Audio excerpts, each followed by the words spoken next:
Hey guys, we're talking specifically today about expensive mistakes to avoid when buying a home here in the Colorado Springs or in the Woodland Park area, which would be the mountain area or the Front Range area around the Pikes Peak region. So stay tuned in and get a chance to hear all about it.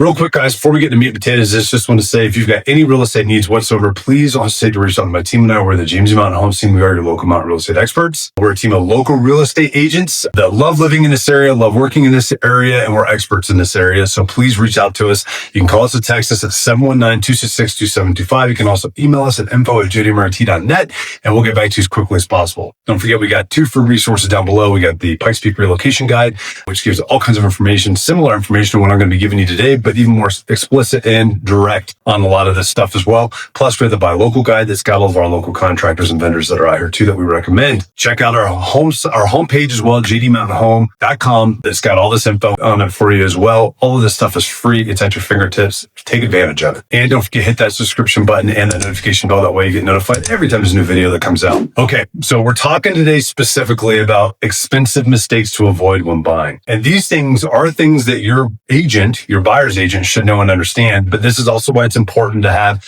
an experienced team that backs that agent that's got lots of different experience levels, but also folks that specialize in these as well, that we can help guide you and make sure you don't make these costly mistakes when you're actually buying a home, whether it's down in the Front Range in the Colorado Springs area, or if it's out in the mountains, just west of Colorado Springs, up Woodland Park, Cripple Creek, Divide, Florissant, Victor, those areas as well. It's very, very important to know these. So some of the most important things that we see that get missed a lot, especially by agents that are used to working only in like little subdivisions down in Colorado Springs, they might not be used to working in the mountains, but these are things they can miss too as an inexperienced agent as well, even in these subdivisions. So the first one being your septic or your sewer, depending on what kind of waste management system you have that's utilized on that home. Now, some people might think, well, I'm on a sewer, I don't need to worry about anything. Not true. We're always going to recommend that you get a sewer scope on there because you never know when some roots have intruded onto that sewer line, busted that line, and could cause you to have to put a new line in from the house to the main sewer line, which you're responsible for as a homeowner. Those can be super expensive, ranging from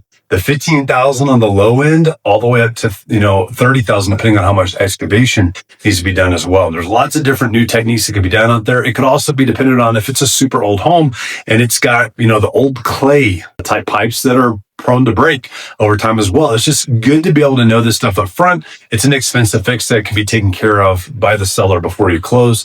And that way they're not passing those expensive repairs onto you without your knowledge on there too. It's one thing if you know that there's a problem and you've priced the purchase of the home on that. It's another thing if you would have completely had a different price on it if you'd known that stuff up front, which is why it's important to look at those.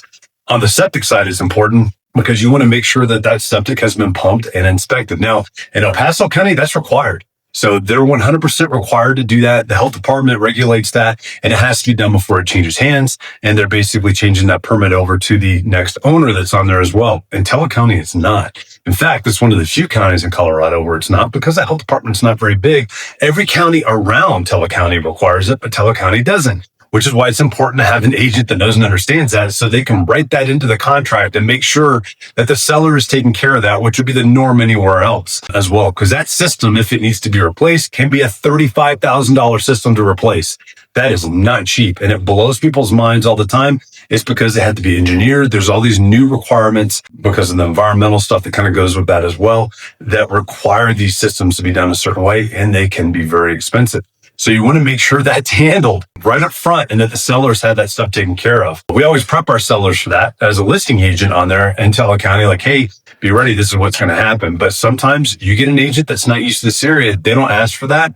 And guess what? That cost just got passed on to you as the buyer on there. And that is very, very expensive to have that handed off. And that's a high risk thing that could be very well mitigated going through the actual due diligence and inspection period within a property as well. So those are some big ones. Other ones are going to be your water source. So making sure, like if you're on a well, that your well is functioning properly. If you've got certain types of loans that are out there, that you've got the proper testing that happened by a third party to make sure it satisfies what those loan requirements are as well. Those are specifically VA and FHA that are going to require that. FHA, VA and FHA, it's always good just to know that that's going to pop up and going to need to happen on there. And it's just basic potability tests on that as well, because that's what those government funded loans absolutely require. And if you're ahead of that ballgame on that, you don't have to worry about your loan potentially getting pushed out because you're scrambling to try to get something done to get somebody out there. But the expensive thing you're saving on that is by getting those wells tested as well. So having a well flow test done is something that we always recommend, unless it's a brand new well on there that's a high flow rate, you might mitigate that risk and just know, or you might negate that inspection, and it might raise the risk a little bit by not having it done, but you've got less likelihood of it being an issue. But if it's a well that was like drilled in 1980 on there and it had a great flow, that's great. Who knows what it's been doing over the last 40 plus years on there as well. It's always a good thing to get somebody that comes in that knows what they're doing, not just a basic inspector that goes out, but somebody that specializes in that. Because when they do that well flow test, they're not only testing how quickly that water comes back, which is important for your livelihood out there, they're also testing the pump, which is a $2,000 plus pump sometimes. And if that pump has issues, they're going to be able to tell you right up front, hey, this is starting to show signs of wear, this is starting to show signs of failure on her. And then you could ask for that in the inspection projection. So it's another very expensive thing you can look at asking for as well. On the city side, the city water side, if you've got an old water inlet or main water, not inlet, but source. Boy, I'm forgetting the name right now. But like where your main line comes into your house on there for your water in the city, there's sometimes we can find things that might be a high risk for that. Like if it's galvanized coming in, that galvanized stuff starts failing after a certain amount of time. And we do find that on some older homes. So we're looking for that quite a bit too. So we're watching for that because that could be a risk thing that you're looking for as well. Something very simple that could end up costing tons of money to get taken care of also through that process. Another big thing that we see happening all the time right now is roofs. Making sure that the roof is within the parameters of what you're going to be able to get easy insurance for on there as well, just so that you're not inheriting an expensive changeover within the next first couple of years of owning the home. And if you do, that's a decision that you make. But if it's something that's uninsurable as well, or not insurable in the sense that the lender is going to require, because the lender is going to require full replacement value on it. For instance, like on a shingle roof, some insurance companies will require that roof to be 10 years or younger in order to get full replacement value. Otherwise, they start prorating it. Lenders don't like that. And this really matters when you're purchasing a home. Now, after you purchase a home and it goes past 10 years, that's another story. You're still looking at potential in the future having to change that roof out when you sell, but it's not necessary for that purchase on there. But those are expensive things too that we look at and we talk about as well as we go into it and just watching what's happening too and pushing through those scenarios. So those are some basic expensive mistakes that we see some buyers make, and we don't want you to inherit that stuff as well.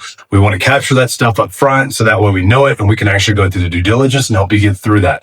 So I hope this kind of explains some of the things we're seeing in 2025 for expensive mistakes to avoid as a buyer when purchasing in 2025, both in the non-mountain areas down the front range and on the mountain areas as well. And a lot of these things are important things to look at. And it's important for you to have an agent that is knowledgeable on that stuff as well. Real quick, guys, before we sign off, just want to say if you've got any real estate needs or questions whatsoever, please don't hesitate to reach out to my team and I. We're the James Mountain Homes team. We are your local mountain real estate experts. You can call us or text us at 719-266-2725. You can also email us at info@jdmrit.net.